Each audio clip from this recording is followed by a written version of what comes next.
It's time now for some more business news, and I'm joined here in the studio by Catherine Bennett from our business desk. And Catherine, you're starting out with NAFTA negotiations, which are somewhat dragging on. That's right. The negotiations have now been extended into Friday. The US is grappling with Canada on certain issues, such as a dispute resolution clause in the trade deal and US access to Canada's dairy industry. US President Donald Trump has even threatened to kick Canada out of the trade deal altogether, suggesting he would stick with a bilateral deal with Mexico. And there's been another escalation in Washington. In Washington's trade war with Beijing, yesterday marked the end of the public comment period on Trump's plan to slap even more tariffs on China, on an extra $200 billion of Chinese imports.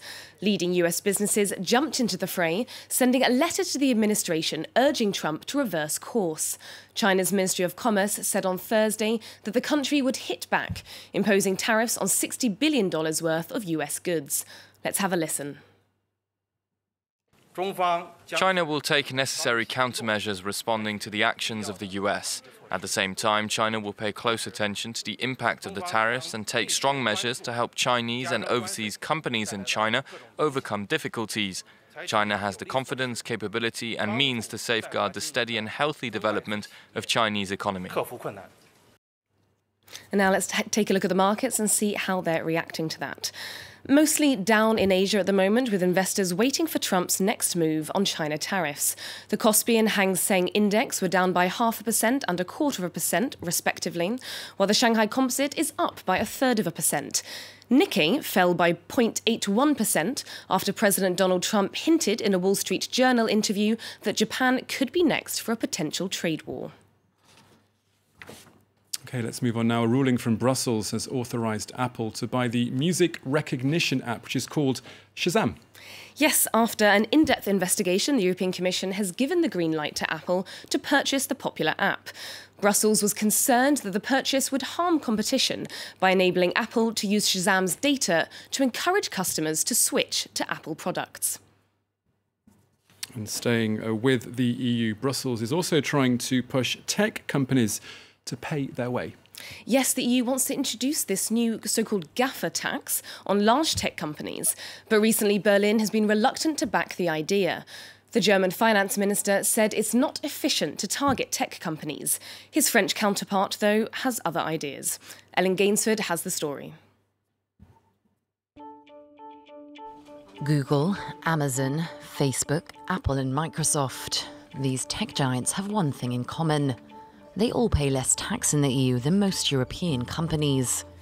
Paris and Brussels have long been pushing to even the playing field, but recently Berlin seems to be backing off from the idea. In an internal ministry note published by the newspaper Bild, the German finance minister is quoted as saying that the demonization of tech companies was not efficient. The ambitious EU taxation plan was proposed by the Commission this spring. It would require tech companies to pay a 3% levy on revenue made in the EU, bringing in up to €5 billion a year. With Germany undecided, Paris is on the offensive. The French finance minister is pushing for a quick decision. European citizens want justice. They want fiscal justice. They don't understand why we allow companies like Google, Amazon and Facebook to pay 14 percentage points less in tax than small and mid-sized businesses or a European company. I call on EU finance ministers to examine their consciences and make a decision. The GAFA tax will be top of the agenda at the upcoming meeting of European finance ministers this Saturday. It needs to be approved by all 28 member states to become law. Ellen Gainsford reporting there. Meanwhile, Nike has made quite a controversial decision to use the NFL player Colin Kaepernick, famous for kneeling during the American national anthem in protest, to front their latest ad campaign. How has that turned out for Nike, Catherine? Well, obviously it caused huge outrage with people burning their Nike trainers and ripping the logo out of their clothes. But actually, it may have turned out quite well for Nike. The company's brand exposure on TV, radio, online and social media since the campaign began is worth $163.5 million. And $65.6 million of that brand exposure was positive. And although Nike shares did dip initially, they're now back up again. OK, Catherine Bennett with the latest business news. Thank you very much.